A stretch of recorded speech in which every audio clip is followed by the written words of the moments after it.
الله أكبر الله أكبر الله أكبر الله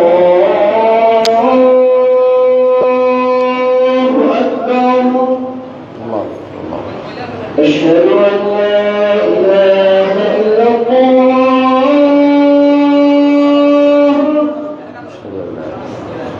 أشهد أن لا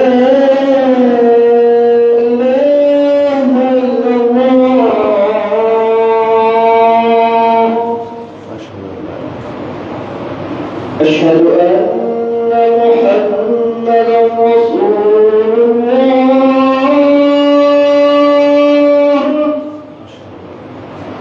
أشهد أن محمدا رسول الله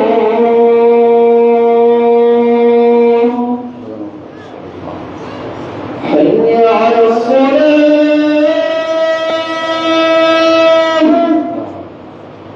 حي على الصلاة حي على الفلاح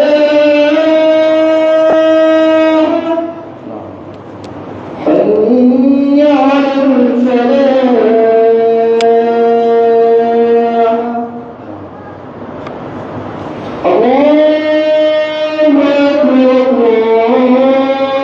الله أكبر لا إله إلا الله الله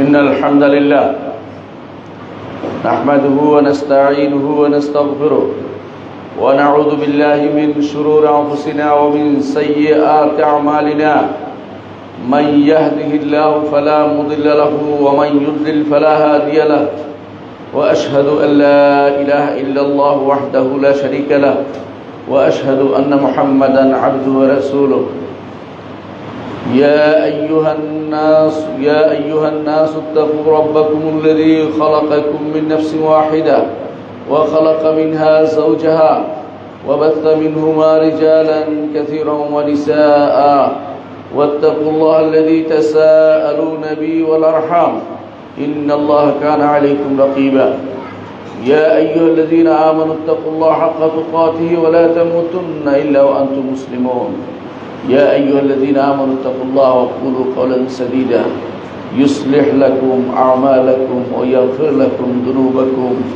ومن يطع الله ورسوله فقد فاز فوزا عظيما أما بعد فإن أصدق الحديث كتاب الله وخير الهدي هدي محمد صلى الله عليه وسلم وشر الأمور محدثاتها وكل محدثة بدعة وكل بدعة ضلالة وكل ضلالة في النار أيها الناس اتقوا الله فإن الله عز وجل نتحلى بالتقوى في هذا الشهر العظيم قال الله عز وجل يا أيها الذين آمنوا كتب عليكم الصيام كما كتب على الذين من قبلكم لعلكم تتقون সম্মানিত মুসলিয়ানি کرام আমি আমার নিজেকে আপনাদেরকে তাকওয়া অবলম্বন অনুরোধ জানাচ্ছি যেই তাকওয়া অবলম্বন করলে আমরা আল্লাহর জান্নাত পেয়ে ধন্য হতে পারব তাকওয়ার জন্য আল্লাহ তাআলা একটি মাস আমাদেরকে উপহার দিয়েছেন এই তাকওয়ার প্রশিক্ষণ যেন আমরা এর মধ্যে নিতে পারি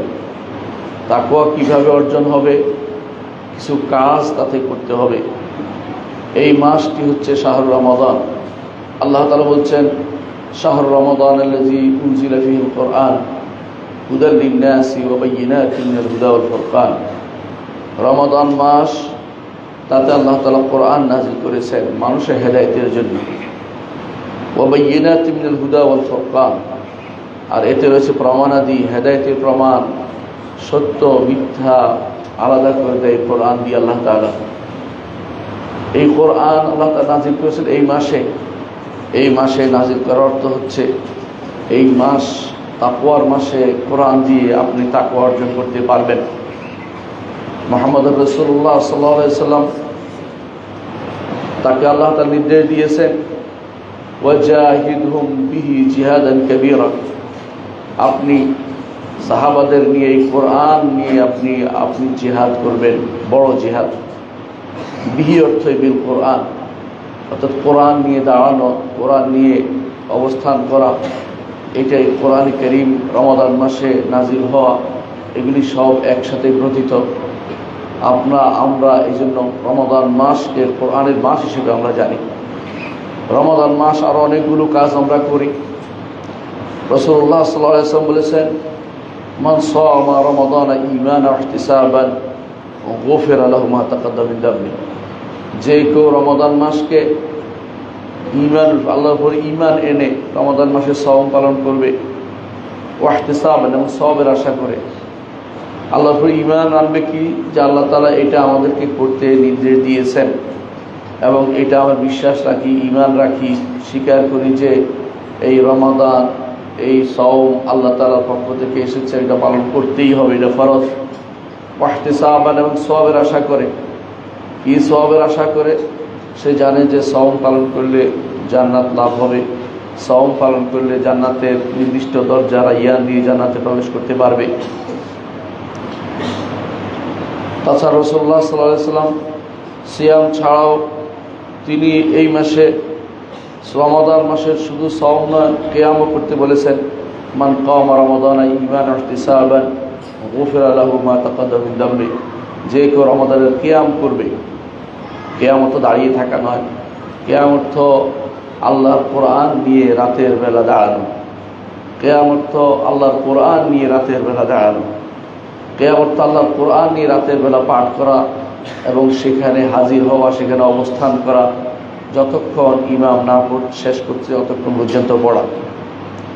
রাসূলুল্লাহ সাল্লাল্লাহু আলাইহি ওয়াসাল্লাম বলেছেন, মান কামা লাইলাতুল কদর ঈমানান ওয়া ইহতিসাবান গুফিরা লাহু মা তাকাদ্দাম মিন যামবি, যে কেউ লাইলাতুল কদর কিয়াম করবে তারও পূর্বের সমস্ত গুনাহ ক্ষমা করে দেওয়া হবে।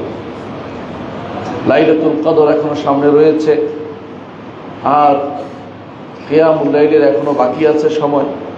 এই সময়টা আমরা কাজে লাগাই। সিয়াম তো আমরা করতে বাধ্য। যদি ক্ষমা পেতে চাই, ক্ষমার মৌসুম আছে। মৌসুমে যে ব্যক্তি মাছ ধরে না, অন্য সময় মাছ পাওয়া যায় না। মৌসুম হচ্ছে ক্ষমার মৌসুম, হচ্ছে রমাদান। রমাদানের এই ক্ষমার মৌসুমে আমরা আল্লাহর রহমত যেখানে হয় সেখানে খুঁজে বেড়াবো, বিতর্ক করে সময় নষ্ট করব না। আল্লাহর রহমত কোথায় পাওয়া যায় সেটা খুঁজে বেড়াবো। সম্মানিত মুসল্লিয়ানি কেরাম, রমাদানের আমলগুলির মধ্যে এই জন্য প্রথম কাজ হচ্ছে সিয়াম, যা করতেই হবে। যারা অসুস্থ অথবা সফরে আছে তাদের জন্য পরবর্তীতে করার অনুমতি আছে, আর একেবারে অসুস্থ যারা, তাদের জন্য অন্যদেরকে খাওয়াতে পারবে, অর্থাৎ যারা অভাবী তাদেরকে খাওয়াই দিতে পারবে। সেটা কীরকম? তাদেরকে খাবার দিবে, খাবার দিলেই হবে। সেটা প্রতি বেলার জন্য সর্বোচ্চ মিকদার হচ্ছে প্রতি বেলার জন্য তাকে অর্ধ সার দিবে, অর্থাৎ 1 কেজি 1 কেজি 20 গ্রাম দিলে তার জন্য হবে। এটুকু দিলে হবে, অনুরূপ তার খাবার দিতে হবে। আর যারা একেবারেই বেহুশ আছে, এমন রুগী আছে অনেক জায়গাতে, তাদের জন্য কিছুই করতে হবে না, কারণ হুঁশ না থাকলে তাকলিফ নাই, আল্লাহর পক্ষ থেকে নির্দেশনা নেই। এই জন্য কোনো রুগী যদি বেহুশ থাকে তার উপরে সওম উঠে গেছে, সালাতও উঠে গেছে, কারণ তার উপরে শরীয়তের তাকলিফ উঠে গেছে। এই জন্য সিয়াম পালন করতে হবে যতক্ষণ আল্লাহ তাআলা আপনাকে সুস্থতা দিয়েছে। আপনি নিজের এলাকাতে আছেন, নিজের বাড়িতে আছেন, সিয়াম আপনাকে পালন করতে হবে। এই সিয়াম পালনের ফজিলত আমি পরিপূর্ণ বর্ণনা করতে পারবো না, সে অনেক বেশি। কিছু আমি আলোচনা করব ইনশাআল্লাহ। দ্বিতীয় যে কাজটি করবেন, সাদাকা দিবেন। ইমাম তিরমিজি বর্ণনা করেন হাদিসটি, আফদালুস সাদাকাতি সাদাকাতুল ফি রমাদান, বেশি উত্তম সাদাকা হচ্ছে রমাদানে সাদাকা করা। এই জন্য রমাদান মাসে আমরা অনেকে যাকাত দিয়ে থাকি, অনেকে এইরকম খুতবাতে যাকাতের আলোচনা করে থাকেন, কারণ সাধারণত যাকাতগুলো এই মাসে এই সময়ে মানুষ হিসাব করে এবং শেষের দিকে দিয়ে দেয় বেশি সওয়াবের আশায়। রমাদান মাসে যাকাত যেমন দিবেন, অন্যান্য কাজগুলিও করবেন, মানুষদেরকে খাওয়াবেন। মুহাম্মদুর রাসূলুল্লাহ সাল্লাল্লাহু আলাইহি ওয়াসাল্লাম কানা আজওয়াদান নাস, তিনি এমনিই দান করতেন, সবচেয়ে বেশি দানবীর ছিলেন। ওয়া কানা আজওয়াদু মা ইয়াকুনু ফি রমাদান, তিনি সবচেয়ে বেশি দানবীর হয়ে যেতেন রমাদান মাসে, তিনি অনবরত দান করতেন। রাসূলুল্লাহ সাল্লাল্লাহু আলাইহি ওয়াসাল্লামের সাহাবী বলছেন যে ওয়ালা রাসূলুল্লাহ সাল্লাল্লাহু আলাইহি ওয়াসাল্লাম আজওয়াদু মিন রিহিল মুরসালা, মুহাম্মদুর রাসূলুল্লাহ সাল্লাল্লাহু আলাইহি ওয়াসাল্লাম প্রবাহিত বাতাসের চেয়েও বেশি তিনি দানবীর হয়ে যেতেন। প্রবাহিত বাতাস সবার গায়ে লাগে, তিনিও সবাইকে যেন দান করতেন, উজাড় করে দিতেন, যেন রমাদান মাসের পরে আর এত সুযোগ পাওয়া যাবে না হয়তো। সেই জন্য তিনি এই মাসে যত বেশি পরিমাণ দান করতেন, সেটা ফরজ সাদাকা হোক অথবা ফরজ যাকাত হোক অথবা নফল সাদাকা হোক, উভয়টি তিনি এই মাসে আদায় করে দিতেন। এই জন্য অনেকেই এই মাসে হিসাব করে কম হলেও এই মাসে যাকাতের হিসাব করে ফেলে, প্রতি বছর যেন এই মাসে তার যাকাতটা দিতে পারে। এটা একটা ভালো দিক, খারাপ দিক নয়, ভালো দিক। এই মাসে আপনি সবার জন্য ব্যবস্থা করতে পারেন, এই সবার ঘরে আনন্দ পৌঁছে দিতে পারেন, আপনার অন্তরটাকে পরিচ্ছন্ন করতে পারেন। কারণ যাকাত দেওয়ার মাধ্যমে আপনার অন্তরটা পবিত্র হবে, আপনার অন্তর পবিত্র হবে, সম্পদও পবিত্র হবে। সুতরাং এই মাসের দ্বিতীয় কাজ হচ্ছে যাকাত দেওয়া এবং বেশি বেশি করে দান সদকা করা। এই মাসের তৃতীয় কাজ হচ্ছে খাবার বিতরণ করা। খাবারের মধ্যে উত্তম খাবার যেটা সাধারণত মানুষের প্রয়োজন হয় অথবা আনন্দ উৎসবের জন্য হয়, সেটা হচ্ছে ইফতার। ইফতারের সময় রোজাদারের অন্তরে খুশি বয়ে যায়, রোজাদার ইফতারের সময় খুশি থাকে। এই জন্য রোজাদারের এই সময় এই সময় তার দোয়া কবুল হয়, সারাদিনেও তার দোয়া কবুল হয়। কারণ রোজাদারের একটি দোয়া কবুল হয়, সহিহ হাদিসে এসেছে, সেটা ইফতারের সময় হইতে পারে, সারাদিনও হইতে পারে। কিন্তু আর যা আমার এখন ওই হাদিসটা আমি উল্লেখ করলাম না, যেখানে উল্লেখ আছে যে ইফতারের সময় সেটা দুর্বল, কিন্তু সবচেয়ে ইমামরা বলেছেন যে সবচেয়ে বেশি উত্তম সময় হচ্ছে শেষ মুহূর্ত, আর সেটা হচ্ছে ইফতারের সময়। ইফতারির সময়ও আপনি একজন মানুষ মুসলিমকে ইফতারি করবেন, সেটা অত্যন্ত বড় সওয়াবের কাজ। মুহাম্মদুর রাসূলুল্লাহ সাল্লাল্লাহু আলাইহি ওয়াসাল্লাম বলেছেন, আপনি রমাদান মাসে কেউ যদি কাউকে ইফতারি করায়, সে ব্যক্তি সমপরিমাণ সওয়াব লাভ করবে। অথচ যে ব্যক্তি ইফতার করছে তার কোনো সওয়াবের কমতি হচ্ছে না। আমরা যখন মদিনা ইউনিভার্সিটিতে পড়তাম, তখন আমরা বন্ধু বান্ধবদেরকে ডেকে আনতাম, প্রত্যেকের বাড়িতে খেতাম, এই উদ্দেশ্যে যে এর মাধ্যমে প্রত্যেকে আমরা সওয়াবের ব্যবস্থাপনা করছি। এই জন্য রমাদান মাসে আপনি যতই পয়সাওয়ালা হন, আসবেন রমাদান মাসে গরিবের কাতারে ইফতার করতে আসবেন, মসজিদে আসবেন, যেখানে জনসমাগম হয়, ইফতারি করবেন তাদের সাথে বসে। নিজেকে তাদের মতো দিনহীন ভাবার চেষ্টা করুন। ঘরে একা একা ইফতারি করার চেয়ে সবার সাথে মিলেমিশে ইফতারি করার মধ্যে যে আনন্দ আছে, একবার করতে পারলে বুঝতে পারবেন যে পেট ভরাই বড় উদ্দেশ্য নয়, সবার সাথে বিলিয়ে দেয়া, সবাইকে আনন্দে শরিক করা, রোজাদারের সাথে বসা, রোজাদারের সাথে নিজেকে একাত্ম ঘোষণা করা, এটা ইসলামের একটি গুরুত্বপূর্ণ দায়িত্ব। এটা আপনি করবেন এবং এর মাধ্যমে আপনি বড় ধরনের সওয়াবের অধিকারী হতে পারবেন। রমাদানের চতুর্থ কাজ হচ্ছে লাইলাতুল কদর খোঁজা। লাইলাতুল কদর মুহাম্মদুর রাসূলুল্লাহ সাল্লাল্লাহু আলাইহি ওয়াসাল্লাম তিনি খুঁজেছেন। লাইলাতুল কদর খোঁজার জন্য তিনি বারবার ইবাদত করেছেন লম্বা সময় নিয়ে। প্রথম দশকে তিনি রাসূলুল্লাহ সাল্লাল্লাহু আলাইহি ওয়াসাল্লাম লাইলাতুল কদর খুঁজেছেন, তারপর বলেছেন লাইলাতুল কদর এই দশকে নেই। তারপর দ্বিতীয় দশকে লাইলাতুল কদর খুঁজেছেন, তারপর তিনি বলেছেন এই দশকেও লাইলাতুল কদর নেই। তারপর তৃতীয় দশকে লাইলাতুল কদর খুঁজে পেয়েছেন, তিনি বের হয়েছেন, একজনকে বলবেন, মানুষকে জানাবেন। এমন সময় দুইজন মানুষ ঝগড়ায় লিপ্ত হলো। মুহাম্মদুর রাসূলুল্লাহ সাল্লাল্লাহু আলাইহি ওয়াসাল্লাম ঝগড়া মিটাতে গিয়ে তিনি ভুলে গেলেন। তারপর তিনি বললেন, রাতটি আমি ভুলে গেলেও তোমরা এই শেষ দশকে লাইলাতুল কদর আছে, এখানে তোমরা খুঁজবে। সুতরাং লাইলাতুল কদর খোঁজা সেটা এই রমাদানের একটি গুরুত্বপূর্ণ কাজ। আল্লাহ তাআলা কোরআনে কারীম বলেছেন, ইন্না আনজালনাহু ফি লাইলাতিন মুবারাকা, আমরা এটাকে নাজিল করেছি মুবারক রাত্রিতে। আল্লাহ তাআলা আরো বলেছেন, আমরা এটাকে নাজিল করেছি ইন্না আনজালনাহু ফি লাইলাতুল কদর, আমরা এটাকে লাইলাতুল কদরে নাজিল করেছি। তারপর আল্লাহ তাআলা বলছেন, লাইলাতুল কদরে খায়রুম মিন আলফি শাহর, হাজার মাসের চেয়ে উত্তম, 84 বছরের চেয়ে উত্তম। 84 বছর ইবাদত করতে পারবেন না, একটি রাত যদি ইবাদত করতে পারেন বিশাল সৌভাগ্য। সুতরাং একটি না হয় পুরো শেষ দশক পুরোটা মিলে জোড় বেজোড় উভয়টা মিলে ইবাদত করবেন। হতে পারে কোথাও জোড়ে কোথাও বেজোড়ে আসবে। আল্লাহ তাআলা এইভাবে তার নিয়ম নীতি বন্টন করেন যে তিনি যেভাবে ইচ্ছা সেভাবে বন্টন করেন। কোনো বছর বেজোড়ে কোনো বছর জোড়ও দিতে পারেন। এই জন্য শেষ দশক আসলে আপনি প্রতি রাত্রিতে ইবাদত করবেন, বাজার করার জন্য অনেক সময় পাবেন। কিন্তু একটি লাইলাতুল কদর মিস হয়ে গেলে সেটা হাসরের দিন শুধু আফসোসের কারণ হবে যে একটু যদি কোনো আমি আমল করে আসতে পারতাম, আজকে আর এত ভয়ে থাকতে হবে না। জান্নাতে যাওয়া পর্যন্ত প্রতিটি মানুষ সেদিন ভয়ে থাকবে, প্রতিটি মানুষ সেদিন বলবে আমি তো ঠকে এসেছি। আফসোসের কারণ হবে, ইয়মুল হাসরা হবে, আফসোসের দিন হবে। কিন্তু আপনি একটি লাইলাতুল কদর পেয়েছেন, আপনার জীবনকে সৌভাগ্যশালী করতে পেরেছেন। এই যে লাইলাতুল কদর খুঁজবেন, সেটা আমাদের সামনে রয়েছে, সেটাকে যথাযথভাবে আমাদের কাজে লাগাতে হবে। 5 নম্বর কাজ হচ্ছে লাইলাতুল কদরের সাথে সম্পৃক্ত এবং হতেও পারে নাও হতে পারে, সেটা হচ্ছে এতেকাফ করা। লাইলাতুল কদর পাবে এতেকাফ করলে আলহামদুলিল্লাহ। সাথে সাথে এতেকাফের মধ্যে একান্ত হওয়া আল্লাহর জন্য। আল্লাহর জন্য একান্ত হন না, যে আল্লাহ আপনাকে সৃষ্টি করেছেন, যে আল্লাহ আপনাকে নেয়ামত দিচ্ছেন। আপনার সুস্থতার যে নেয়ামত, এটা যে ব্যক্তি অসুস্থ সে বুঝতে পারে, এর আগে কেউ বুঝতে পারে না। আপনার একটা হাত যদি অচল হয়ে যায়, আপনার একটি কিডনি যদি অচল হয়ে যায়, তখন আপনি কান্নাকাটি করেও সেটাকে আর ঠিক করতে পারবেন না, আল্লাহ যদি ঠিক না করে দেয়। কিন্তু এগুলি তো আল্লাহ তাআলা আপনাকে দিয়েছেন। আল্লাহর জন্য 10টি দিন দিয়ে দেন। এই 10টি দিন শুধু আল্লাহর জন্য।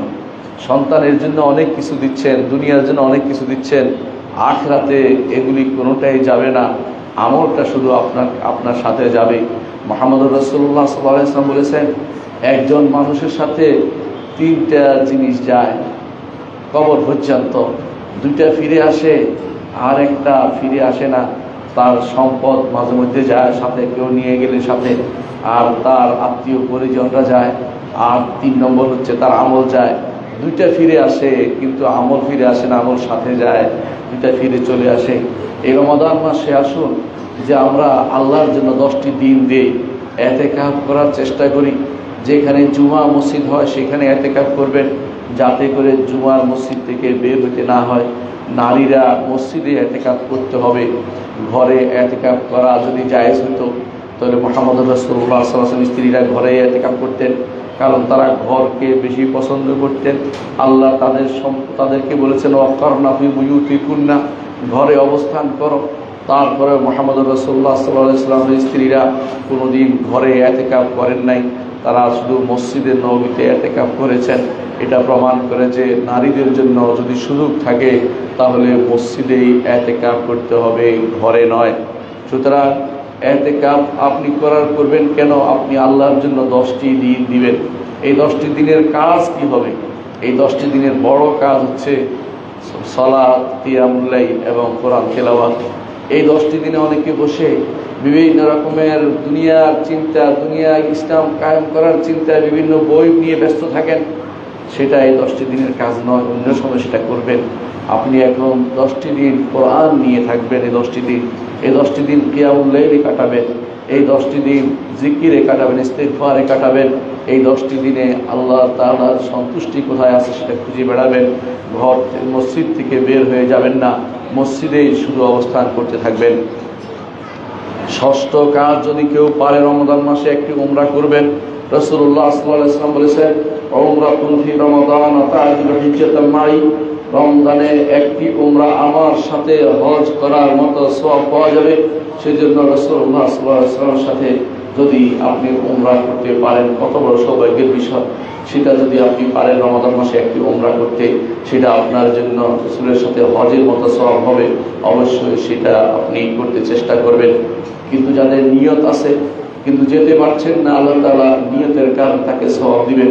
নিয়ত রাখুন যে আমি যদি আল্লাহ সম্পদ দেয় রমাদান মাসে একটি উমরা করতে চেষ্টা করব, সেই নিয়তের কারণে আপনার বরকত দিবে। যদি খালেস নিয়তে হয় ইনশাআল্লাহ আল্লাহ তাআলা আপনাকে সেটার সওয়াব দিবেন। সপ্তম যে কাজটি করবেন সেটা হচ্ছে রমাদান মাসে সালাতুল ফজর পরে সূর্য উঠা পর্যন্ত অপেক্ষা করবেন। যারা গরিব মানুষ আছে তারা হয়তো বলতে পারে আমরা তো রমাদান মাসে মক্কায় যেতে পারি না, আমাদের কি হবে? সেটার সুযোগ আছে।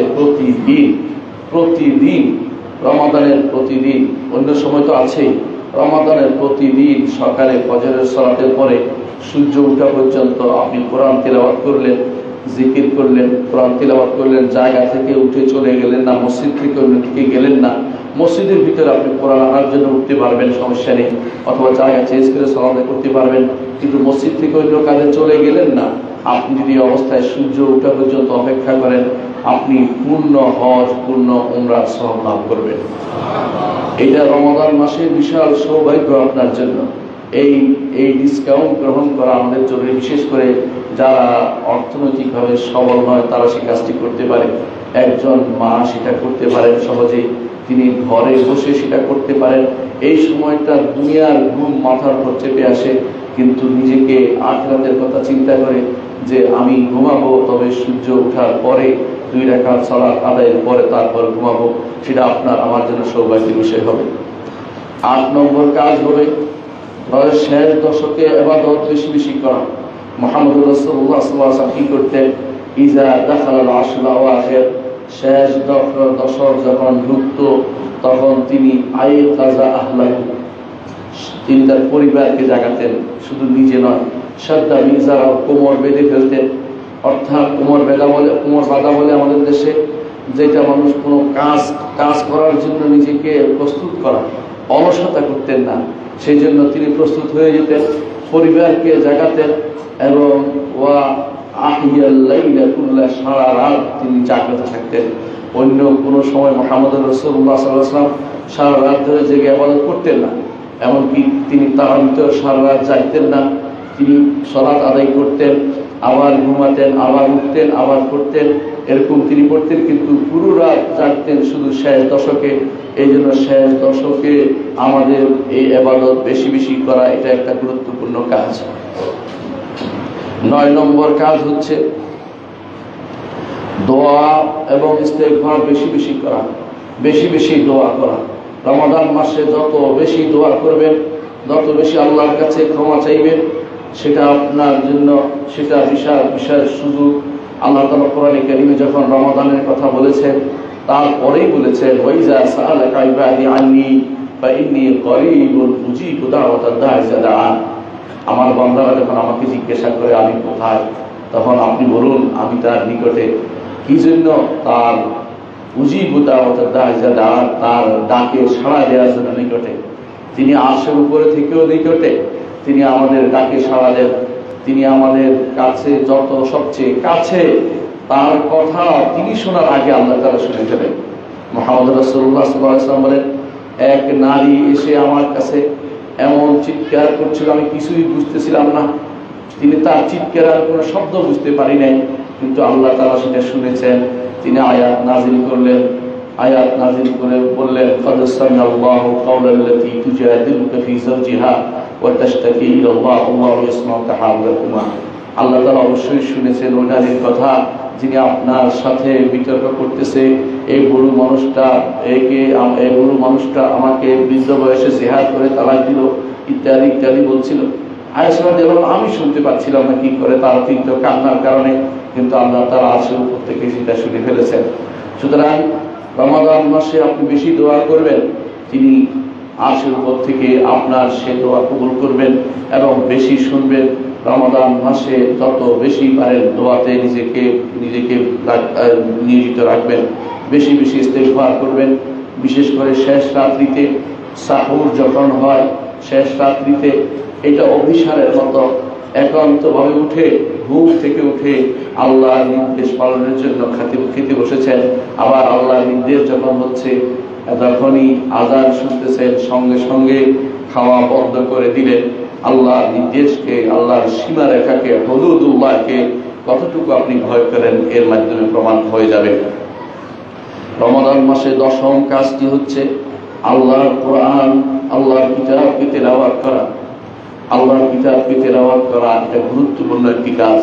আমি কোরআনে কারীমের আয়াত আপনাকে শুনিয়েছি, যেখানে আল্লাহ তাআলা বলছেন শাহরুর রমাদান আল্লাযী উনজিলা ফীহিল কোরআন, কোরআনকে আল্লাহ তাআলা এই মাসে নাজিল করেছেন। আশ্চর্য হবেন, কোরআন নয়, শুধু আল্লাহর বাণীগুলিকে আল্লাহ তাআলা এই মাসে তার রাসূলদের কাছে পাঠিয়েছেন। ওয়াসিলা ইবনে আসকার রাদিয়াল্লাহু আনহু বর্ণিত, তিনি বলেন রাসূলুল্লাহ সাল্লাল্লাহু আলাইহি ওয়াসাল্লাম বলেছেন উনজিলাত সুহুফ ইব্রাহিম আউয়াল লাইলাতিন মিন রমাদান, রমজানের প্রথম রাত্রিতে ইব্রাহিম আলাইহিস সালামের উপরে সহিফা সমূহ নাযিল হয়েছে। ওয়া উনজিলাতিত তাওরাত লিসিত্তিন মাদাইনা মিন রমাদান, রমজানের 6 দিন শেষ হওয়ার পরে তাওরাত নাযিল করা হয়েছে। ওয়া উনজিলাল ইনজিল লিসালাসা খালাত মিন রমাদান, রমজানের 13 তারিখ পার হওয়ার পরে ইনজিল নাযিল করা হয়েছে। ওয়া উনজিলাজ জাবুর লিতামানি আশরাতা খালাত মিন রমাদান, আর জাবুর নাযিল হয়েছে 18 দিন, রমাদানের 18 দিন পার হওয়ার পরে। ওয়া উনজিলাল কোরআন, কোরআন নাযিল হয়েছে লি24 খালাত মিন রমাদান, রমজানের 24তম রাত, 24 রাত্রি পার হওয়ার পরে, 24 রোজা পার হওয়ার পরে। তবরানী বর্ণনা করেছেন এবং আহমদ বর্ণনা করেছেন, হাদিসটি হাসান, শেখ আপনি হাসান বলেছেন। এর অর্থ হচ্ছে রমাদান মাসে আল্লাহ তাআলা সমস্ত তার বাণীকে, তার কথাকে বনি আদমের জন্য বন্টন করেছেন। যুগে যুগে রমাদান মাস কিভাবে আল্লাহ তাআলা পছন্দ করেছেন তার কিতাবকে বনি আদমের কাছে পৌঁছে দেওয়ার জন্য। এইভাবে আমাদের যে কোরআন আল্লাহ তাআলা আমাদের উপর নাযিল করেছেন, সেটাও এই রমাদান মাসের 24 তারিখ দিনগত 25 তারিখের রাতে সেটা আমাদের মুহাম্মদ রাসূলুল্লাহ সাল্লাল্লাহু আলাইহি ওয়াসাল্লামের উপর নাযিল করার জন্য বাইতুল ইজ্জাতে এসে অবস্থান করেছে। অর্থাৎ লৌহে মাহফুজ থেকে বাইতুল ইজ্জাতে লাইলাতুল কদর এসেছে, এবং সেই বছর লাইলাতুল কদর 24 তারিখ দিনগত 25 তারিখের রাত ছিল। হাদিস থেকে সেটা বোঝা যাচ্ছে। এর অর্থ হচ্ছে এইভাবে পরিপূর্ণভাবে আল্লাহ তাআলার পক্ষ থেকে যা নাযিল করা হবে তার বাজেটটা বাইতুল ইজ্জাতে আসা, এটা সব সময় রমাদান মাসে অনুষ্ঠিত হয়েছে। আর রমাদান মাসে অতিরিক্ত আরেকটি জিনিস হচ্ছে আমাদের নবীর উপরে কোরআন নাযিল হওয়া শুরু হয়েছে রমাদান মাসে, এবং সেটা ছিল 17ই রমাদান। মুহাম্মদ রাসূলুল্লাহ সাল্লাল্লাহু আলাইহি ওয়াসাল্লাম যখন হেরা পর্বতের গুহার মধ্যে তিনি আল্লাহ তাআলার ইবাদত করছিলেন, এমন সময় জিবরিল এসে তাকে বললেন ইকরা বিসমি রাব্বিকাল্লাযী খালাক। এটা 17 তারিখ, রমাদান মাসের 17 তারিখ ছিল। আল্লাহ তাআলা এটার নাম দিয়েছেন ইয়াউমুল ফুরকান, ইয়াউমুল তাকাল জামআন। সেজন্য রমাদান মাসে আমাদের জন্য অতিরিক্ত হচ্ছে। অন্যান্য নবীদেরকে একবারের মতো বাজেট দিয়েছেন, আমাদের নবীর জন্য একবার বাজেট দিয়েছেন, দ্বিতীয়বার শুরু হয়েছে নাযিল হওয়া, নবীর কাছে আসা শুরু হয়েছে রমাদান মাসের এই 17ই রমজান। এই জন্য দুটেই রমাদান মাসে হয়েছে। মনে করার কোনো কারণ নাই যে আল্লাহর বাণী জিবরিল আলাইহিস সালাম এই বাইতুল ইজ্জত থেকে নিয়ে এসেছেন, এমনটি মনে করলে ঈমান থাকবে না। জিবরিল আলাইহিস সালাম এটা ছিল বাজেট, কিন্তু জিবরিল আলাইহিস সালাম প্রতিটা কথা আল্লাহ থেকে শুনে এসে মুহাম্মদ রাসূলুল্লাহ সাল্লাল্লাহু আলাইহি ওয়াসাল্লামের কাছে পৌঁছে দিয়েছেন। এটা লৌহে মাহফুজে যেমন বাজেট আছে, বাইতুল ইজ্জতে বাজেট আছে, এখান থেকে কোথাও থেকে তিনি সেটা এনে রাসূলুল্লাহ সাল্লাল্লাহু আলাইহি ওয়াসাল্লামকে দেননি। আল্লাহর পক্ষ থেকে শুনে এসে আল্লাহর বাণী মুহাম্মদ রাসূলুল্লাহ সাল্লাল্লাহু আলাইহি ওয়াসাল্লামের কাছে সেটা জিবরিল আলাইহিস সালাম পৌঁছে দিয়েছেন 23 বছরের নবুয়তি জিন্দেগির মধ্যে। রমাদান মাস হচ্ছে আমাদের জন্য এরকম একটি গুরুত্বপূর্ণ মাস যে রমাদান মাসে কোরআন নাযিল হয়েছে। এই কোরআনকে আমাদের জীবনের প্রতিটি মুহূর্তে কাজে লাগাতে হবে। কোরআন হচ্ছে রূহ, আমাদের রূহ, আত্মা। মানুষ যেমন বেঁচে থাকে তার রূহের মাধ্যমে, রূহ চলে গেলে মানুষটা তখন মরে যায়, লাশ হয়ে যায়। যার অন্তরে কোরআন নেই, রাসূল বলেছেন কাল বাইতিল খারিব, সেজন্য এমন ঘর যেই ঘরটি বিরান ঘর। আর বিরান ঘরে সব সময় দুষ্টু জিনরা বাস করে, ভালো কেউ থাকে না।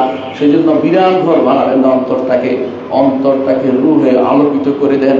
কোরআনে কারীমকে আল্লাহ তাআলা রূহ বলেছেন। আল্লাহ বলছেন ওয়াকাযালিকা আওহাইনা ইলাইকা রূহান মিন আমরিনা, এইভাবে আপনার কাছে আমরা আপনার কাছে এইভাবে আমাদের রূহকে আপনার কাছে ওহী হিসাবে পাঠিয়েছি। এই কোরআনকে আল্লাহর বাণীকে আল্লাহর রূহ বলেছেন। এই রূহ আমাদের অন্তরে রূহ এবং রাইহান, শান্তি প্রশান্তি নিয়ে আসবে। এই রূহ অবশ্যই আমাদের ধারণ করতে হবে। কোরআনে কারীমকে আল্লাহ তাআলা তার কিতাবে নূর বলেছেন। আল্লাহ তাআলা বলেছেন কাদ জাআকুম মিনাল্লাহি নূরুন ওয়া কিতাবুম মুবিন, এটাকে আল্লাহ তাআলা নূর বলেছেন। সুতরাং আল্লাহ তাআলা এই নূরকে ধারণ করতে হবে অন্তরে। যার অন্তরে যতটুকু আলো, যতটুকু কোরআন আছে, অতটুকু নূর আছে। এই জন্য নূরটা অন্য হাদিসে রাসূল বলেছেন ওয়াল কোরআন নূরুন, কোরআনকে নূর বলেছেন। সেই হিসাবে কোরআনকে আলো হিসাবে গ্রহণ করতে হবে। কোরআনকে হেদায়েত হিসাবে আল্লাহ তাআলা ঘোষণা করেছেন, বলেছেন হুদাল লিল নাসি, মানুষের জন্য হেদায়েত। আর বলেছেন হুদাল লিল মুত্তাকিন, মুত্তাকিদের জন্য হেদায়েত। আর বলেছেন হুদাল লিন নাসি ওয়া বাইয়িনাতিন মিনাল হুদা ওয়াল ফুরকান। সুতরাং কোরআনকে হেদায়েত কাকে বলে?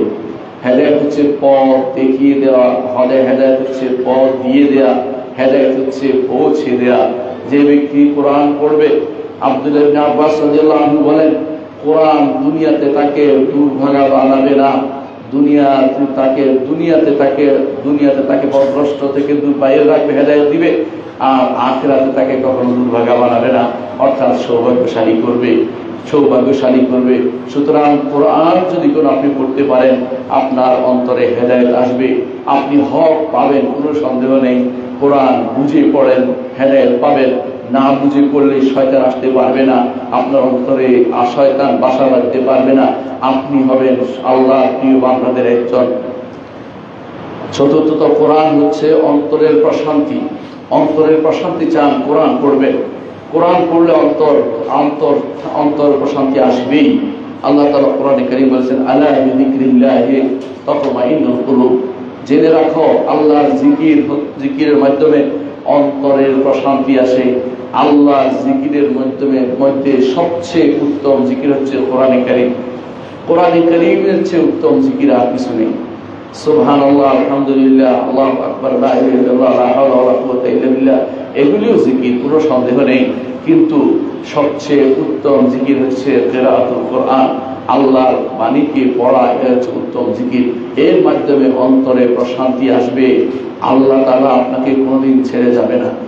সন্তান ছেড়ে যেতে পারে, স্ত্রী ছেড়ে যেতে পারে, স্বামী ছেড়ে যেতে পারে, আল্লাহর দাস আপনি, আল্লাহর দাসী আপনি, দাসীকে আল্লাহ তাআলা কখনো ছেড়ে দিবেন না।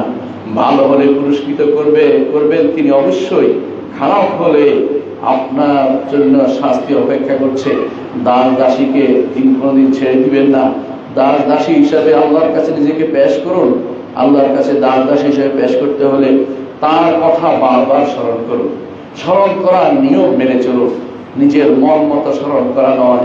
কোরআন তিলাওয়াত করুন এবং আল্লাহ তার রাসূলের মাঝে যেই পদ্ধতি শিখিয়ে দিয়েছেন সেই পদ্ধতিতে শুধু আল্লাহর জিকির করুন। কোরআন পঞ্চম সেটা হচ্ছে আপনার অন্তর আরোগ্য নয়, দেহের আরোগ্য। অন্তর এবং দেহের উভয়ের জন্য কোরআন হচ্ছে ঔষধ, মহা ঔষধ, আরোগ্যের বিধান। আল্লাহ তাআলা কোরআনে বলেছেন ওয়ানুনাজ্জিলু মিনাল কোরআনি মা হুয়া শিফাউ ওয়া রাহমাতুল লিল মুমিনিন, শুধু আরোগ্য নয়, রহমত ঈমানদারের জন্য কোরআনে আল্লাহ যা নাযিল করেছেন, এতে একদিকে রয়েছে শিফা, আরোগ্য, আরেক দিকে রয়েছে রহমত। এই কোরআন আপনার আমার জন্য আরোগ্য এবং রহমতের কাজ দিবে। অন্তর যদি পরিচ্ছন্ন করতে চান, অন্তর যদি পরিষ্কার করতে চান, অন্তরের রোগ, 3 রকমের রোগ হয়। অন্তরের রোগের মধ্যে আছে হিংসা, বিদ্বেষ। কোরআন পড়লে তা দূর হবে। কুফর, নেফাক, সেটা দূর হবে। অন্তরের মধ্যে আছে সন্দেহ, সেটা দূর হবে। যাবতীয় কুপ্রবৃত্তি, খারাপ কাজ সব অন্তর থেকে দূর হয়ে যাবে কোরআন যদি আপনি পড়তে পারেন এবং কোরআন যদি আপনি বুঝেন। সম্মানিত মুসলিয়ান ইকরাম, কোরআন নাযিল হয়েছে কোরআনকে প্রতিষ্ঠা করার জন্য, ঘরের পাকের উপর রেখে দেওয়ার জন্য নয়। কোরআনকে আমরা ঘরের তাকের উপর রেখে দেওয়া অভ্যাস করে ফেলেছি, সারা বছর রেখে দেই। কেউ তো কোরআনের সম্মান করে নাম দিয়েছে গিলাফ ছড়াতে হবে, গিলাফের ভিতরে দিয়ে বেঁধে রাখতে হবে যাতে ধুলাবালি না পড়ে। ভাই, কোরআন এভাবে বেঁধে ফেললে আপনার অন্তরে ধুলাবালি পড়ে যাবে।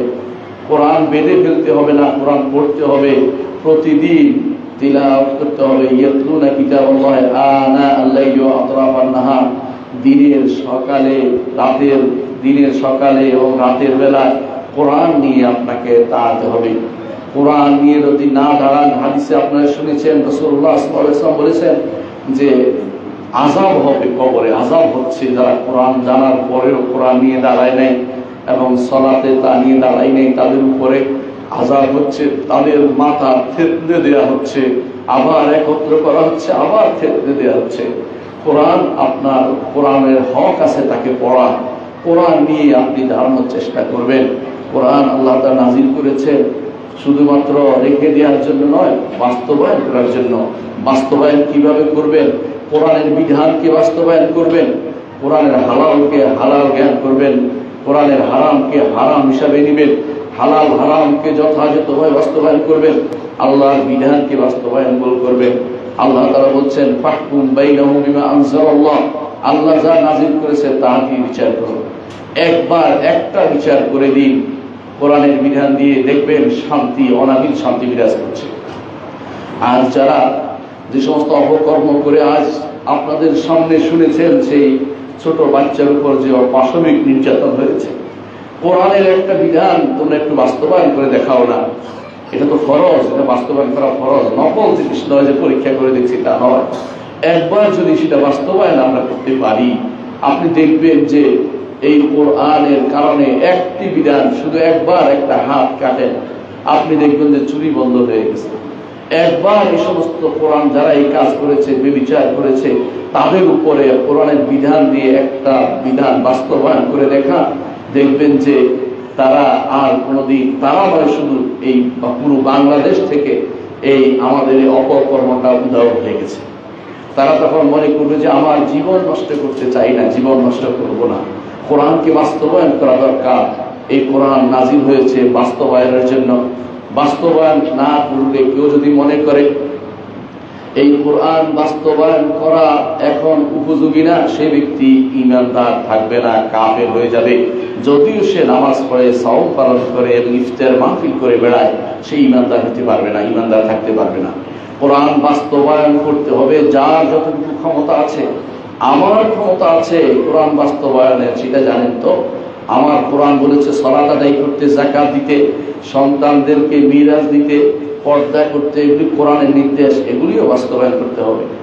আমার উপরস্থ যিনি বড় ক্ষমতার অধিকারী, রাষ্ট্র পরিচালনার অধিকারী, তাকেও আমরা অনুরোধ জানাবো, আপনার জন্য কোরআন শুধু হুজুরের জন্য নাযিল হয় নাই, কোরআন শুধু মুসল্লিদের জন্য নাযিল হয় নাই, কোরআন আপনার উপরও, আপনার জন্য নাযিল হয়েছে। আপনাকেও কোরআনের প্রতিটি বিধান বাস্তবায়ন করতে হবে। কারণ আল্লাহ তাআলা বলছেন ওয়া আনহিকুম বাইনাহুম বিমা আনজালাল্লাহ, তাদের মাঝে আপনি বাস্তবায়ন হুকুম দেন যা আল্লাহ নাযিল করেছে সেটা অনুসারে। ওয়ালা তাত্তাবি'উ আহওয়াআহুম, এটা না হলে আপনি প্রবৃত্তির অনুসারী হবেন, আর প্রবৃত্তির অনুসারী হতে হতে প্রবৃত্তির দাস হয়ে যায়। আল্লাহ তাআলা বলছেন আল্লাহ তাআলা কোরআনে কারীমে বলছেন আফারাআইতা মান ইত্তাখাযা ইলাহু হাওয়াহু, আপনি কি তাকে দেখেছেন যে তার প্রবৃত্তিকে ইলাহ বানিয়ে নিয়েছে, আল্লাহ বানিয়ে নিয়েছে। প্রবৃত্তি যা বলে সেটা শুনে। এখন যারা আল্লাহর বিধান মোতাবেক বিচার করে না এবং জেনে শুনে আল্লাহর বিধানের বাইরে বিচার করে, তারা আল্লাহর বিধানকে অবজ্ঞা করছে। যারা এই কাজটি আইন পাস করিয়েছে আল্লাহর বিধানের বিরুদ্ধে, তারা কাফের হয়ে গেছে। যারা বাস্তবায়ন করবে তারাও কাফের হয়ে যাবে। যারা এটার অর্ডার দিবে, সেই সমস্ত বিভিন্ন রকমের যারা ক্ষমতাশীল অর্ডার দিচ্ছে আল্লাহর বিধান বিরোধী, তারাও তাগুত এবং তারাও কাফের হয়ে যাবে। আমি ব্যক্তিগতভাবে কাউকে বলিনি, আল্লাহর বিধানটা বলে দিয়েছি। আল্লাহ বলছেন ওমান লাম ইয়াহকুম বিমা আনজালাল্লাহু ফাউলাইকা হুমুল কাফিরুন, যারা আল্লাহর বিধান অনুসারে বিচার করে না তারা কাফের। এখন আর সেটা বলার কারণ নেই যে এক সময় আমরা সেটা বলতাম, এক সময় না, আমরা নয়, সাহাবে সালেহীন বলতেন যে তোমরা অনেকে, খারিজিরা বলতো, কেউ সামান্য তার ঈমান ঠিক আছে কিন্তু হয়তো অথবা ভুল হয়ে গেছে, অথবা প্রবৃত্তির টানে ভুল করে ফেলেছে, তারা যদি কোনো কোরআনের বিধান কোনো কিছু বাস্তবায়নে ভুল করে ফেলতো, তারা কাফের বানায় ফেলতো। এখন সেরকম অবস্থা নেই, এখন কোরআনের বিধানকে বদলে ফেলা হয়েছে অলরেডি। এখন সে অবস্থা বাকি নেই যে একজন দুজনের ভুল নয়, এটা পুরো জাতির জন্য ক্যান্সার রূপে আমাদেরকে দেয়া হয়েছে। মুসলিমদের প্রত্যেকের প্রাণের দাবি হচ্ছে আল্লাহর বিধান বাস্তবায়িত হবে, আল্লাহর কথা শোনা হবে, কিন্তু সেটাকে অবজ্ঞা করে, সেটাকে উপেক্ষা করে কিছু মানুষ তাদের নিজস্ব ক্ষমতা, নিজস্ব যুক্তি, নিজস্ব শক্তি দিয়ে আমাদের কোরআনের বিধানকে বাস্তবায়নে বাধা দিয়ে রাখছে এবং এর পক্ষে ওকালতি করছে, এর পক্ষে বিভিন্নভাবে কলকাঠি নাড়ছে। তারা ঈমানদার কিভাবে হতে পারে? তারা ঈমানদার কিভাবে হতে পারে? তারা কি আল্লাহ তাআলার বিধানকে পড়ে না, কোরআন পড়ে না? কোরআনে কারীমের পড়তে পড়তে আল্লাহ তাআলা তার বিধান বাস্তবায়নকে ফরজ করে দিয়েছেন। কোরআনে কারীম নাজিল হয়েছে বাস্তবায়নের জন্য যেমন, তেমনি ভাবে দ্বিতীয়ত কোরআনে কারীম নাজিল হয়েছে বুঝার জন্য, চিন্তা গবেষণা করার জন্য। আল্লাহ তাআলা বলছেন কিতাবুন আনজালনাহু লিয়াদাব্বারু আয়াতিহি, এই কোরআন আমরা সেটাকে নাজিল করেছি যাতে তার আয়াত নিয়ে গবেষণা করা হয়। কোরআন শুধুমাত্র হাদিসে আছে, রাসূলুল্লাহ সাল্লাল্লাহু আলাইহি ওয়াসাল্লাম বলেছেন লাইসা কাহাযিস শাআর, অর্থাৎ কবিতার মতো যেন উদ্দেশ্য না হয়, কবিতা যেমন পড়ে মানুষ সেরকম উদ্দেশ্য না হয়, পড়ে পড়ে থেমে থেমে পড়তেন সালফে সালেহীন, সেভাবেও পড়াটা কোরআন একটা উদ্দেশ্য, সে হকও আদায় করতে হবে আপনাকে। তবে আমি বলছি না যে এইটাই শুধু একমাত্র হক, সেটা নয়, এটা একটা হক, অনেকগুলো হকের মধ্যে কোরআন বুঝে পড়া। এই জন্য কোন সাহাবী সূরা বাকারা পড়ছেন 1 বছরে 2 বছরে, কোন সাহাবী কোরআন কারীম পড়তে শেষ করেছেন পুরোটা বুঝে, কোন সাহাবী কয়েক বছর লাগিয়ে দিয়েছেন। সেটাও আপনারা জানেন, শুধু এটা বুঝার জন্য। আবার বিপরীতটাও পাবেন, সেটা কি কোরআনকে পড়েছে, শুধু পড়েছে, এটাও সাহাবীদের মধ্যে পাবেন। দুটাই উদ্দেশ্য। 3 নম্বর উদ্দেশ্য হচ্ছে সেজন্য কোরআন শুধু পড়া, এটা গুরুত্বপূর্ণ উদ্দেশ্য। শুধু পড়বেন, জিকিরের জন্য পড়বেন, স্মরণের জন্য পড়বেন, আল্লাহর বাণী পড়বেন, আল্লাহর বাণী পড়বেন, আল্লাহর বাণী পড়বেন। আল্লাহর কোনো গুণ আমাদের কাছে নাই, একমাত্র আল্লাহর গুণ কোরআন আমাদের কাছে আছে, আর কোনো কিছু আমাদের কাছে নাই। আমাদের আল্লাহর রহমত যেটা আছে সেটা সৃষ্ট রহমত, আল্লাহর ক্ষমা যেটা, আল্লাহর গফফার, তিনি ক্ষমা করা তার গুণ তার কাছে, কিন্তু গুণের প্রভাব পড়ে তিনি ক্ষমা করে দেন। কিন্তু কোরআন তিনি আমাদেরকে দিয়ে দিয়েছেন যাতে করে তার নৈকট্য অর্জন করা যায়। এই জন্য কোরআন বেশি বেশি করে পড়বেন।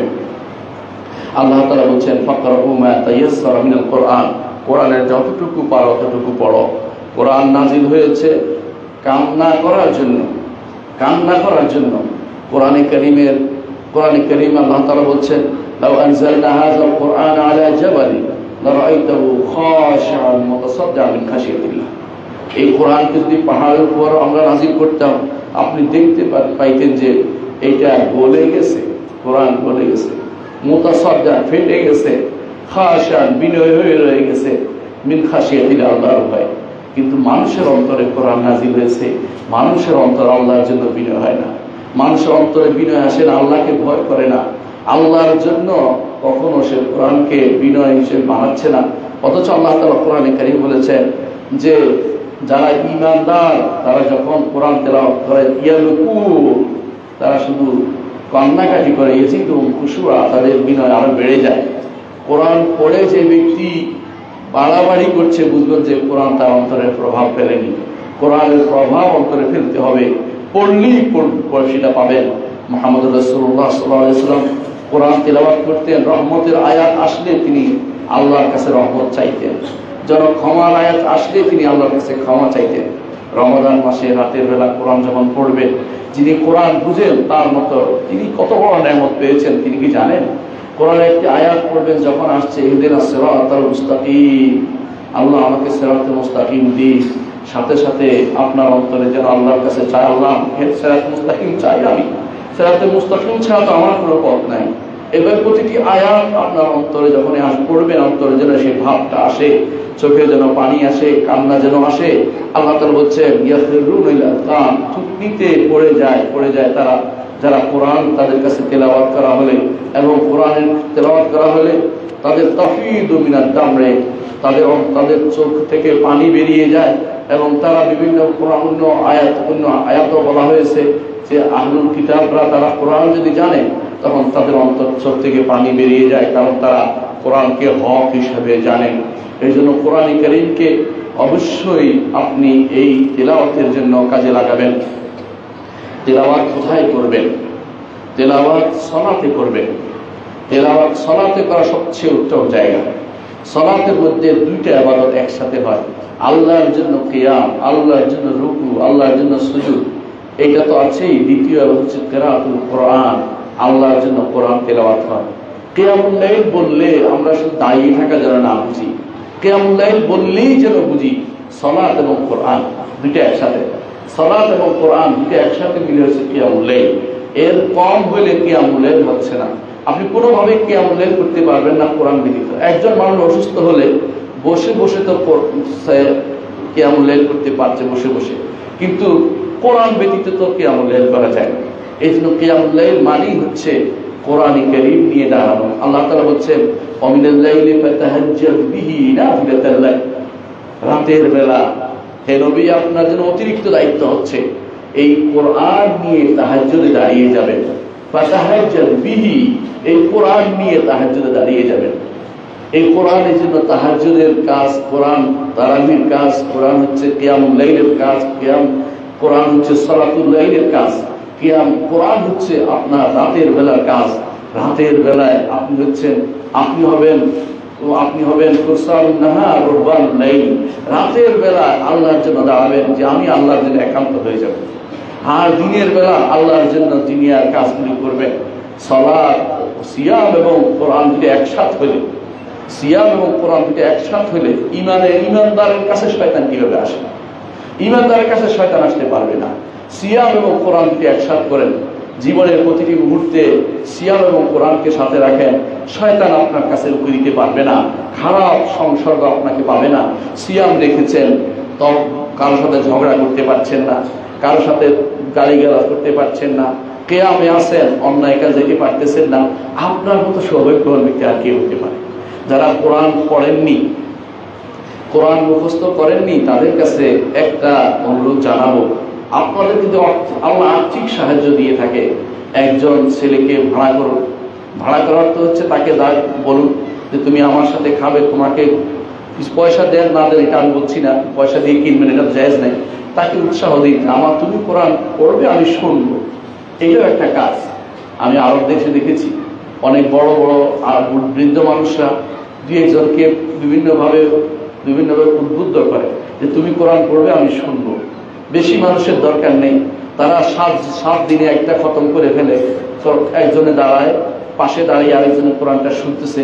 মসজিদ নববীতে গেলে আপনি এখনো দেখতে পাবেন এক পাশে ছেলেরা দাঁড়াইছে, একজনের সাথে আরেকজন দাঁড়িয়েছে, একজন কোরআন পড়তেছে, একজন শুনতেছে পিছনে দাঁড়িয়ে। অর্থাৎ যেই অন্য সময় যেটা আপনারা ওই একসাথে ছেলেরা পড়ে, ওইসব কোরআন নামাজের ভিতরে রমজান মাসে আপনি দেখবেন আরব দেশে প্রচুর প্রচলিত আছে।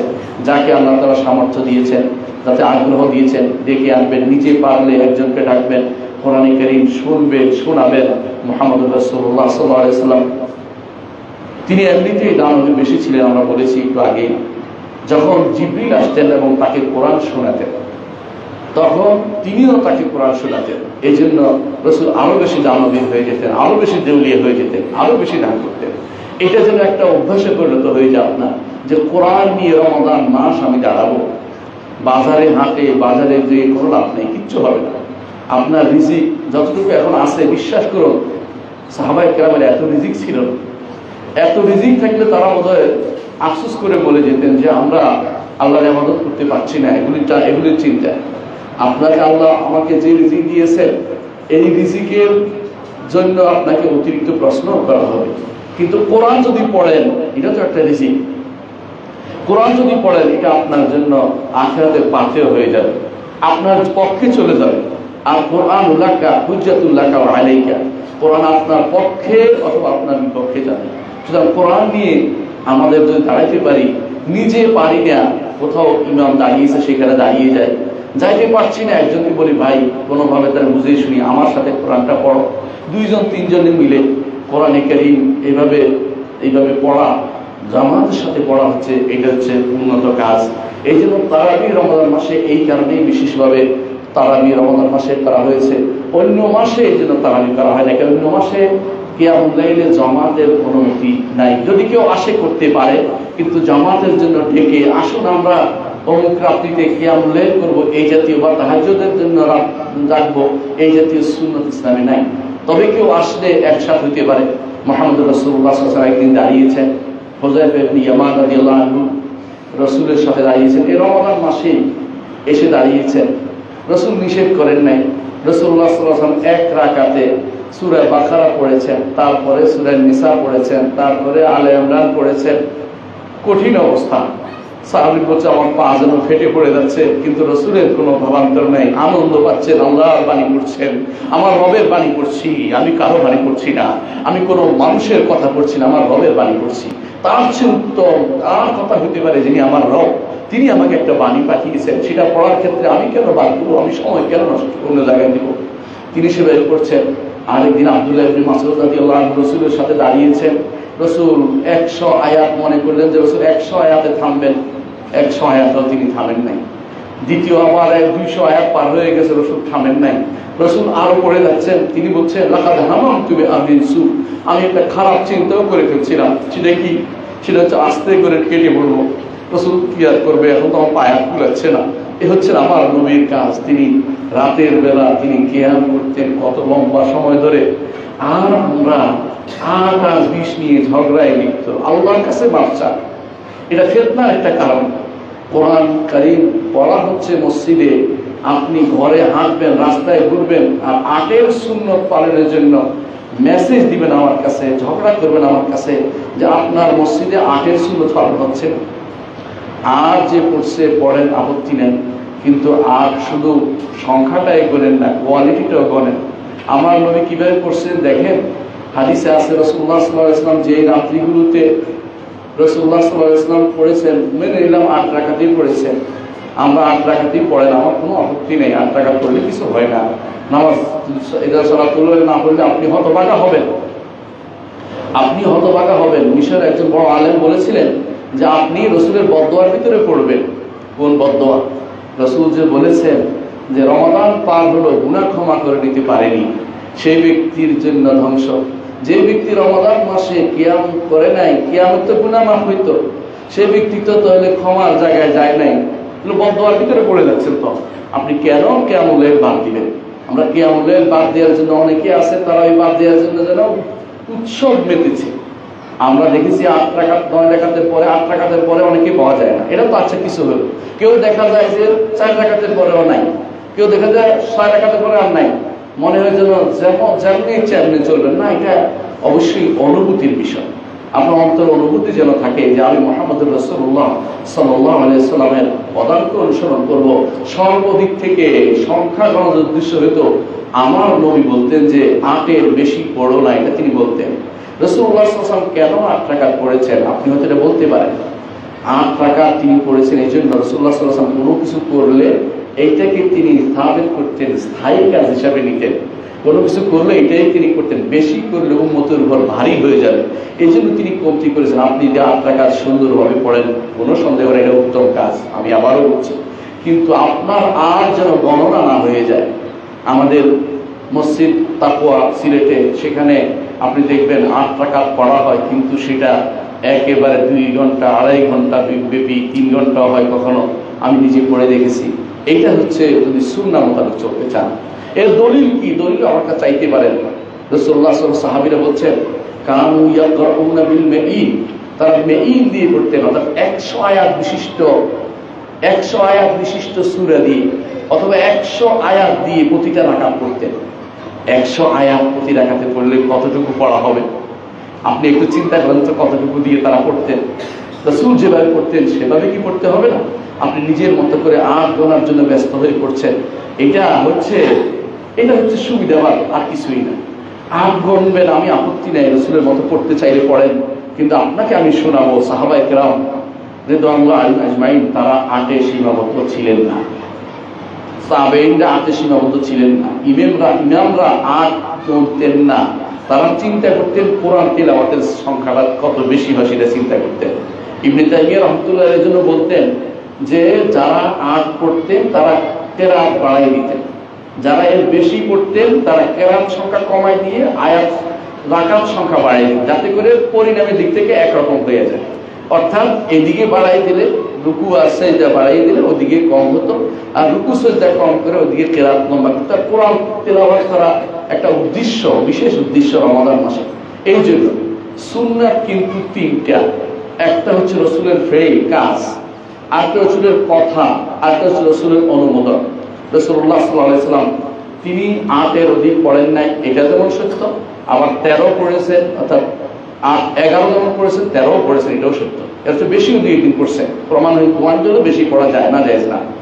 দ্বিতীয়ত কারণ তার ভিতরেও কিয়ামুল লাইলের অন্তর্ভুক্ত, সুতরাং এটাকে বলার কোনো কারণ নাই, যেহেতু ভিতর ছিল, ভিতরেও কিয়ামুল লাইলের অন্তর্ভুক্ত। সুতরাং রাসূলুল্লাহ সাল্লাল্লাহু আলাইহি ওয়াসাল্লাম এটাও পড়েছেন। আবার রাসূলুল্লাহ সাল্লাল্লাহু আলাইহি ওয়াসাল্লাম কথাটা শুনে কি বলছে, রাসূলুল্লাহ সাল্লাল্লাহু আলাইহি ওয়াসাল্লাম সাহাবী জিজ্ঞাসা করছেন, ইয়া রাসূলুল্লাহ সালাতুল লাইল কিভাবে কি করব? রাসূল বলেন মাসনা ওয়া মাসনা, ২ রাকাত করে পড়ো। যখন ফজর, যখন শবে সাদিকের আশঙ্কা করবে তখন তোমরা ১ রাকাত করে বিতির, ১ রাকাত যোগ করে বিতির বানিয়ে নেবে। ১ হতে পারে, বেশি হতে পারে, বেজোড় বানিয়ে নেবে। রাসূলের উদ্দেশ্য বেশি বেজোড় বানিয়ে নিতে রাসূলুল্লাহ আমাদের নির্দেশ দিয়েছেন। এর অর্থ হলো রাসূলের নির্দেশনা ছিল নির্ধারণ না করা, নির্ধারণ না করে যত বেশি করতে পারবেন, সুন্দর করতে পারবেন, যত বেশি কোরআন তিলাওয়াত হবে এটাকে প্রাধান্য দেওয়ার চিন্তা করতে হবে। ৮ এবং ৩০ নিয়ে, ৪০ নিয়ে, ৩৬ নিয়ে ঝগড়ায় লিপ্ত হবো না। যার যতটুকু আল্লাহ তাআলা যাকে যতটুকু শক্তি দিয়েছে ততটুকু করতে চেষ্টা করব, এটাকে গনিমত মনে করব। রমজানের পরে আপনার জন্য তারাবিয়ার নাই, আবার রমজান অপেক্ষা করতে হবে। ইচ্ছা করলেও তারাবি করতে পারছেন না, কারণ সুন্নাত আর নাই। তো ৮-এর গোনার জন্য ব্যস্ত হয়ে পড়বেন না। রাসূলুল্লাহ সাল্লাল্লাহু আলাইহি ওয়াসাল্লাম যেই দিনগুলোতে কিয়ামুল লাইল করেছেন, জামাতের সাথে ৩ দিন করেছেন, আপনারা জানেন। ৪র্থ দিন তিনি বের হন নাই, সেই দিনে তিনি কিভাবে পড়েছেন আপনারা জানেন।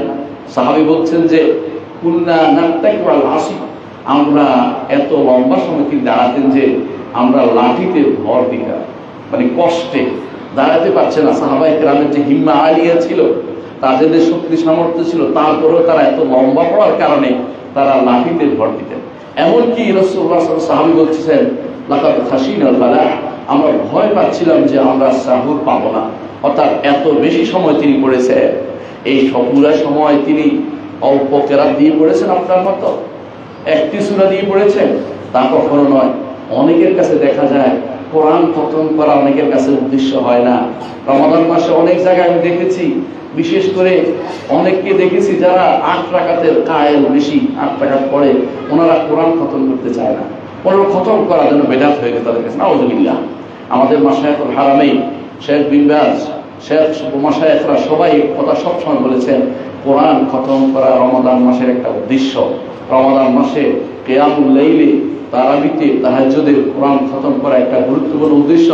হারামাইন শরীফাইনে কোরআন খতম হয়, কোরআন খতম করা একটা গুরুত্বপূর্ণ উদ্দেশ্য। খতম অর্থ শেষ করা, খতম অর্থ সূরা বিসমিল্লাহ থেকে শুরু করে নাস পর্যন্ত, সূরা ফাতিহা থেকে শুরু নাস পর্যন্ত পুরোটা পড়ার নাম হচ্ছে কোরআন কারীম খতম করা।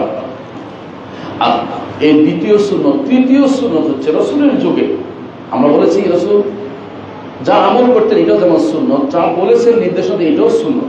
৩ নম্বর সুন্নত হচ্ছে রাসূলের যুগে সাহাবীরা অনেক লম্বা টাইম নিয়ে কিয়ামুল লাইল করতেন। রাসূল কাউকে নিষেধ করেন নাই, শুধু একদিন বলেছেন আব্দুল্লাহ ইবনে আমর ইবনে আস রাদিয়াল্লাহু আনহুকে, আমি শুনেছি তিনি অনেক লম্বা টাইম ধরে সালাত আদায় করো, অনেক বেশি সালাত আদায় করো। বলছে ইয়া রাসূলুল্লাহ, হ্যাঁ করি। বলছে এত বেশি করো না, 3 ভাগের 1 ভাগ করো। বলছে ইয়া রাসূল আমি আরো বেশি পারি। তাহলে রাসূল আরো একটু নির্দেশ দিয়েছেন। এভাবে রাসূল কিন্তু বলেন নাই যে সাবধান 8-এর অতিরিক্ত করতে পারবে না, এমন কথা রাসূল কোনদিন বলেন নাই। সুতরাং আপনারা যারা 8 নিয়ে বসে আছেন, আল্লাহকে ভয় করুন। আপনাদের দ্বারা কত মানুষ যে নামাজ বন্ধ করে দিচ্ছে আপনি কি জানেন? কত মানুষ 8 গণে চলে যাচ্ছে, এটাকে দেখা উচিত। তাদেরকে উৎসাহ দিন, সালাত যেন, কোরআন যেন সালাতের মধ্যে শেষ করে, এই উৎসাহটা দিয়ে আপনার জন্য কর্তব্য বলে আমি মনে করছি। এই কোরআন যেন পড়ে, 8 পড়ুক বেশি পড়ুক ওটা গণবেন না। রাসূল বলেছেন মান কামা মা ইমামি হাত্তা ইয়ারজা কুতিবা লাহু কিয়ামুল লাইল, কেউ যদি করে ইমামের সাথে দাঁড়ায়, ইমাম প্রত্যাবর্তন করা পর্যন্ত তার কিয়ামুল লাইল লেখা হবে। অর্থাৎ সারা রাত্র দাঁড়াইছে হয়ে যাবে, কিয়ামুল লাইল হয়ে যাবে। তার ইমাম যতটুকু পড়ছে ততটুকু পড়ুন, 8 পড়লে পড়ুন, 15 পড়লে পড়ুন, 20 পড়লে পড়ুন, 21 পড়লে পড়ুন, 36 পড়লে পড়ুন। মদিনাতে আমরা যখন ছিলাম 32 টাকা পড়তাম আমরা রমাদান মাসে, 32 টাকা। এখন তো 20, 22, 23 হয়, অসুবিধা নেই একটা সময়, কিন্তু শেষ দশকে এখনো 22 অথবা আরো বেশি হয় অথবা কম হয়, কিন্তু শুধু 8-এ সীমাবদ্ধ কোনোদিনই রমাদান মাসে ছিল না, এখনো নাই। আপনি দেখবেন যে শেষ দশকে বাড়ছে। এর অর্থ হচ্ছে কিয়ামুল লাইল উদ্দেশ্য হচ্ছে যত বেশি পড়তে পারেন, যত সুন্দর করতে পারেন, যত বেশি কোরআন নিয়ে দাঁড়াতে পারেন, সেটা উদ্দেশ্য। আল্লাহ তাআলা আমাদেরকে সেটা তৌফিক দান করুন। সুতরাং আমি 3টে সুন্নত আপনাকে জানাচ্ছি। 1 নম্বর হচ্ছে অবশ্যই কিয়ামুল লাইল করবেন রাসূলের সুন্নাহ মোতাবেক, আমলি সুন্নাহ, রাসূলের কথার সুন্নাহ, রাসূলের অনুমোদনের সুন্নাহ। 3 সুন্নতের কোনোটাকে আপনি অবজ্ঞা করতে পারেন না। এই 3টা সুন্নতকে যথাযথ পালন করার চেষ্টা করবেন, এর মাধ্যমে আল্লাহ আপনার উপর খুশি হবে।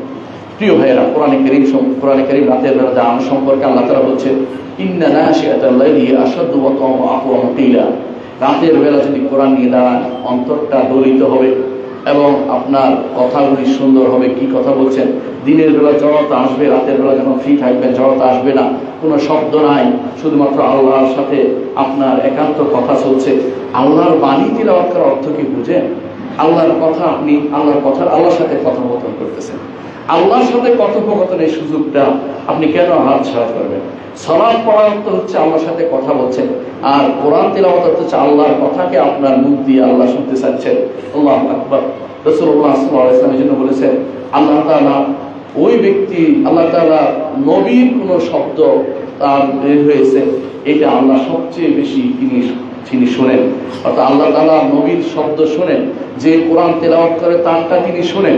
এই জন্য আপনার আল্লাহকে শোনাচ্ছেন, আল্লাহর বাণী, আল্লাহর কথা আল্লাহকে শোনাচ্ছেন। এবারে কোনো সামান্যতম কমতি করা উচিত নয়। আল্লাহ তাআলা বলছেন, ইন্নাল্লাযীনা ইয়াতলুনা কিতাবাল্লাহ, নিশ্চয়ই যারা আল্লাহর কিতাবকে তেলাওয়াত করে, ওয়া আকামুস সালাতা, সালাত কায়েম করে, ওয়া আনফাকু মিম্মা রাযাকনাহুম, আমরা তাদেরকে যা রিজিক দিয়েছি সকাল বিকাল সেটাকে তারা সিররান ওয়া আলানিয়াতান, গোপন এবং প্রকাশ্যে সেটাকে খরচ করে, ইয়ারজুনা তিজারাতান লান তাবুর, এমন ব্যবসা আশা যারা করে তাতে কোনো লস নাই।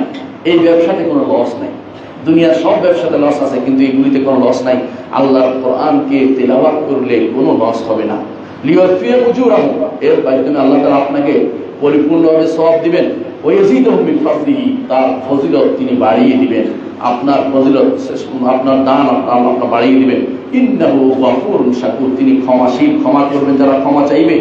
শাকুর, যারা আল্লাহর কোরআন তিলাওয়াত করবে তিনি শুকর গুজার হবেন যে আল্লাহ তাআলা তিনি সেই তার প্রতি তিনি যে বান্দা আমার এই কাজটা করেছে সেটা পুরস্কার তিনি দিবেন। তিনি তার কথা আলোচনা করবেন। তার কাছে যারা আছে তাদের কাছে আপনি যে আল্লাহর নাম আলোচনা করছেন, আল্লাহর জিকির করছেন, তিনি ফেরেশতাদের কাছে আপনার কথা আলোচনা করবেন। নিচে আপনি কথা বলছেন, উপরে আপনার আলোচনা হচ্ছে। নিচে আপনি কোরআন তেলাওয়াত করছেন, উপরে আপনার আলোচনা হচ্ছে। আপনি কত বড় সৌভাগ্যবান, আপনি কি চিন্তা করেছেন? রাসূলুল্লাহ সাল্লাল্লাহু আলাইহি ওয়াসাল্লাম ওসিয়ত করছেন, উসিকা বিতাকওয়াল্লাহ, আমি আপনাকে ওসিয়ত করছি আল্লাহর তাকওয়া।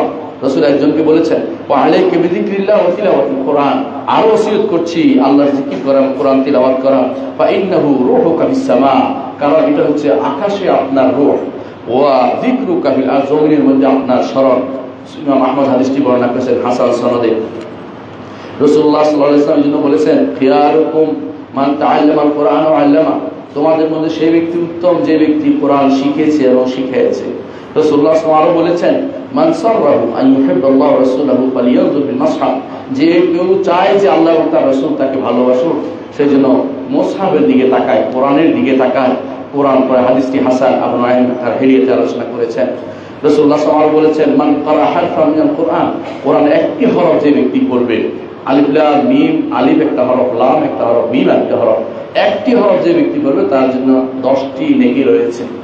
এই জন্য যে ব্যক্তি কোরআন পড়বে নেকির আশা করবে, এবং এটা তার একটা উদ্দেশ্য।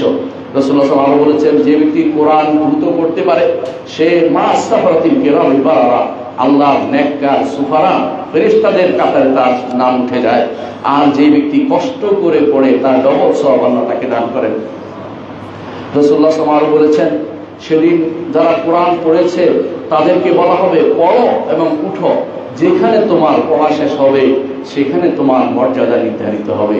জান্নাতে গেলে মর্যাদা কোথায় নির্ধারিত হবে? সেটা কোরআন দিয়ে হবে। সেদিন হযরত সাল্লাল্লাহু আলাইহি ওয়াসাল্লাম আরো বলেছেন যে কোরআন সেদিন আসবে, কিয়ামতের দিন বলবে ইয়া রাব্বি হাল্লিহি, এ রব তাকে আপনি সুন্দর কাপড় পরিয়ে দিন। কোরআন কিভাবে আসবে ধরন আমরা জানি না, কিন্তু কোরআন আসবে বলবে যে সুন্দর পরিয়ে দিন তাকে, সেই কাপড় পরিয়ে দিন, সুন্দর কাপড় তাকে পরানো হবে, সুন্দর কারামা সম্মানিত কাপড় তাকে পরিয়ে দেওয়া হবে। এটাও হাদিস, সহিহ হাদিস দ্বারা প্রমাণিত। রাসূলুল্লাহ সাল্লাল্লাহু আলাইহি ওয়াসাল্লাম বলেছেন কিয়ামতের মাঠে আসবে দুটি জিনিস, একটি হচ্ছে সিয়াম এবং কোরআন। সওম আসবে, কোরআন আসবে, উভয়টা এসে সুপারিশ করবে বান্দার জন্য। একজন বলবে আমি দিনের বেলা তাকে খাইতে দেই নাই, আরেকটা বলবে অর্থাৎ সিয়াম বলবে আমি তাকে খাইতে দেই নাই, আর কোরআন বলবে আমি তাকে ঘুমোতে বাধা দিয়েছি। আমাদের সুপারিশ নিতেই হবে, তাদের সুপারিশ কবুল করা হবে, কিন্তু শর্ত হচ্ছে ঈমান নিয়ে মোকাবলা যেতে হবে, ঈমানটা থাকতে হবে। আর কোরআন তিলাওয়াত থাকলে কোরআন আপনার জন্য সুপারিশ করবে। রাসূলুল্লাহ সাল্লাল্লাহু আলাইহি ওয়াসাল্লাম আরো বলেছেন যে কেউ এক রাত্রিতে 100 আয়াত পড়বে তার জন্য সেটা এই রাত্রিতে কুনুত হিসাবে গণ্য হবে। এই জন্য সলফে সালেহিন কোরআন তেলাওয়াত করতেন এই মাসে, সালাতের মধ্যে এবং সালাতের বাইরে। ইবনে রাজব রাহমাতুল্লাহ আলাইহি বলেন আসওয়াদ ইবনে ইয়াজিদ আন-নাখাই তিনি কোরআন তেলাওয়াত করতেন রমাদান মাসে প্রতি 2 রাত্রে একবার খতম করতেন, আর তিনি 6 রাত্রিতে কোরআনের রমাদান ছাড়া অন্য সময় 6 রাত্রিতে খতম করতেন। কাতাদা ইবনে জামা সাদুসি বলেন তিনি তিনি কোরআন প্রতি 7 রাত্রিতে রমাদান মাসে, অন্য সময় 7 রাত্রিতে খতম করতেন, রমাদান মাসে আসলে প্রতি 3 রাত্রিতে একবার খতম করতেন। যখন শেষ দশক আসতো তখন প্রতি রাত্রিতে একবার কোরআন খতম করতেন। ইমাম নাখাই বলেন তিনি একই কাজ করতেন, ইমাম নাখাই রহমতুল্লাহ আলাইহি, তো বিশেষ করে তিনি মাসের শেষের দিকে এসে 3 দিনে একবার খতম করতেন। ইমাম শাফি রহমতুল্লাহ আলাইহি রমাদান মাসে 60 খতম দিতেন এবং সবগুলি তিনি সালাতের মধ্যে দিতেন। আবু হানিফা রহমতুল্লাহ আলাইহি কোরআনের মধ্যে তিনি কোরআন দিয়ে খতম করতেন রমাদান মাসে প্রতিদিনই। এবং রূপভাবে তিনি কাতাদা ইবনে জামা সাদুসি রমাদান মাসে তিনি কোরআনের দার্স দিতেন। জুহরি রহমতুল্লাহ আলাইহি যখন রমাদান মাস আসতো অন্য হাদিস বর্ণনা বাদ দিয়ে কোরআন নিয়ে বসে যেতেন। সুফিয়ান আস-সাউরি রমাদান মাস আসলে সমস্ত ইবাদত বাদ দিয়ে কোরআন তেলাওয়াতে তিনি বসে যেতেন। ইমাম মালিক রহমতুল্লাহ আলাইহি তিনিও রমাদান মাস আসলে কোরআন তেলাওয়াতে নিজেকে ব্যস্ত রাখতেন। প্রিয় ভাইয়েরা, ঝগড়ার অনেক সময় পাওয়া যাবে কিন্তু কোরআন তেলাওয়াত নষ্ট হয়ে যাবে। রমাদান মাস চলে গেলে আপনি কোরআন তেলাওয়াতের সেই সওয়াব পাবেন না যেই সওয়াব রমাদান মাসে আপনি পাবেন, যেই গুরুত্ব রমাদান মাসে পাবেন। সুতরাং আমি আপনাদের কাছে অনুরোধ জানাবো এই সমস্ত ঝগড়াতে লিপ্ত না হয়ে আল্লাহ এবং তার রাসূল যেভাবে চলেছেন, সাহাবায়ে কেরাম যে পথে চলেছেন, সালাফরা যেভাবে চলেছেন সেই কাজটি করুন। ইবাদতের ক্ষেত্রে সুন্দর করে ইবাদত করুন, সুন্নাহ সব রকমের সুন্নাহ পালন করার চেষ্টা করুন। সুবিধাবাদী সুন্নতের অধিকারী হবেন না, আপনি সুন্নত যথাযথ পালন করার চেষ্টা করুন। কোরআনে কারীমকে রাবিউল কলব বানান, নিজের অন্তরের বসন্ত বানান, নিজের অন্তরের বসন্ত বানান। কোরআন কারীম যে অন্তরের বসন্ত হয়ে যায় আপনার মতো সৌভাগ্য ব্যক্তি খুব কমই হবে। আল্লাহ আমাদেরকে বুঝার তৌফিক দান করুন। أقول قولي هذا وأستغفر الله لي ولكم ولسائر المسلمين واستغفروه إنه هو الغفور الرحيم.